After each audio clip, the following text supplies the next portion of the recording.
did she do at camp yesterday?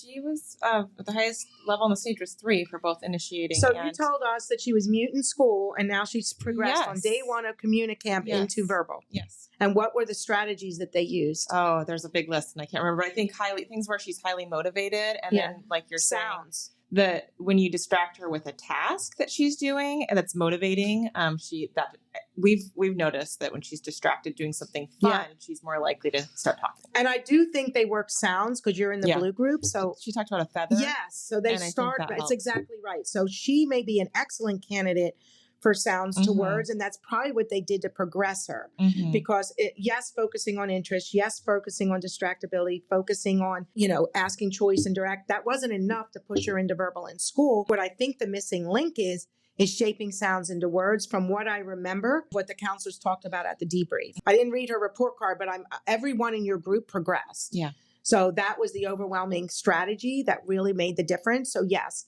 we will definitely share that with you and give that to you. But what she was able to accomplish here, what your kids are able to accomplish here, should be a direct reflection of what they should be starting to do in school with the education of the teachers. Even though the environment can be kind of conditioned, because I know there's a term called contaminated in this community. I get that. What contaminated means is it's very learned and conditioned in that environment. It's not that you need to change your environment. It means that you need to alter and change strategies to deal with that conditioned behavior in that environment. That's what that means. So any last questions, guys? I do have a question about the sounds. Is there a point where they age out of trying that strategy? I need to do a podcast just on the sounds to words strategy because I do sounds to words with teenagers and adults who are stuck conditioned, but it's done with a very cognitive chart. There's no colors, there's no drawings. The first step is a deep breath in and out because they're so conditioned. They're stuck. They cannot verbalize. No matter what you do, you can offer them anything. That adult wants it so bad, but it became so conditioned. So we shape sounds no, there is no age. It's how you alter sounds to words.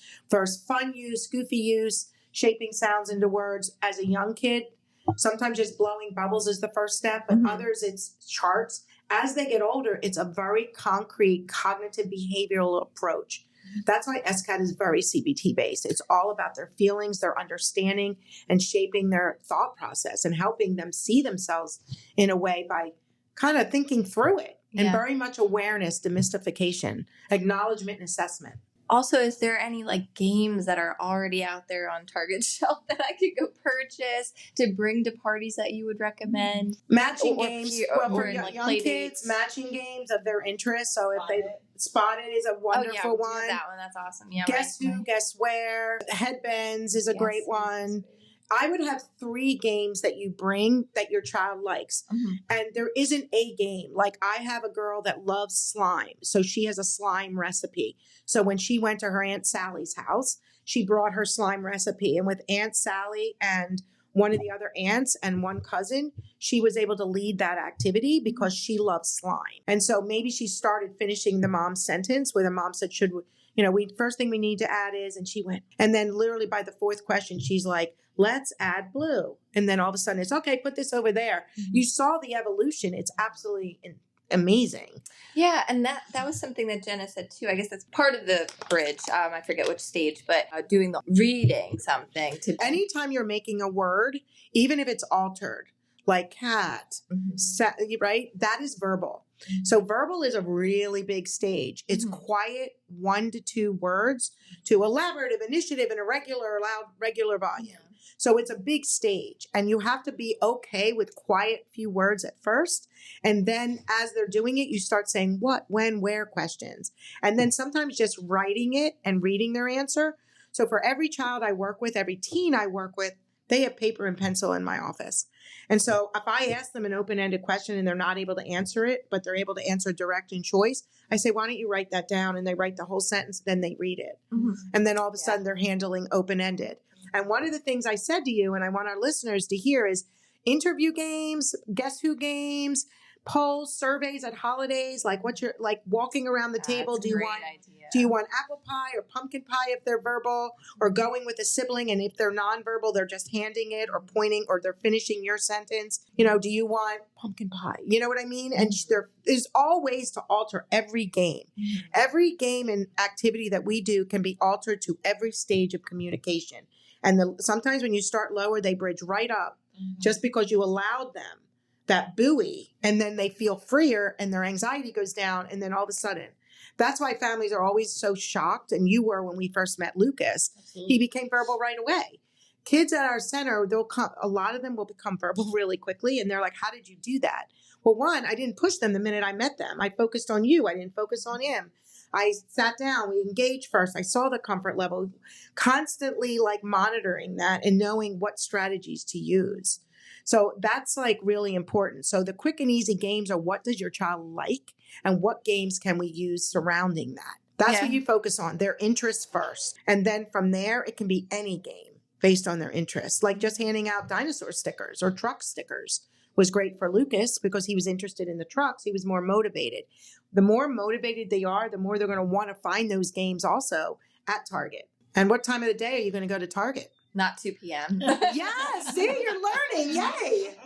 So this is awesome. I know what Brandon's thinking, our podcast director and facilitator over there. My mom has been like this since I was a little boy. I have a picture of Brandon using the verbal intermediary. Remember with the Whisper Buddy? Close up. He was like this big because he's 2 years older than Sophie. So when Sophie was 3, he was 5. When Sophie was 5, he was 7. So as I started doing this in my career, or I didn't even know I never knew that I'd end up where I'm at. I just was so passionate about my child being so misunderstood. Right. I have a picture of Brandon with one of the little finger puppet, close up, fist length, half an armful with the, I still have that, right? Right. It was the Whisper Buddy game, right? Oh. He's 32 now. I love it. Yeah.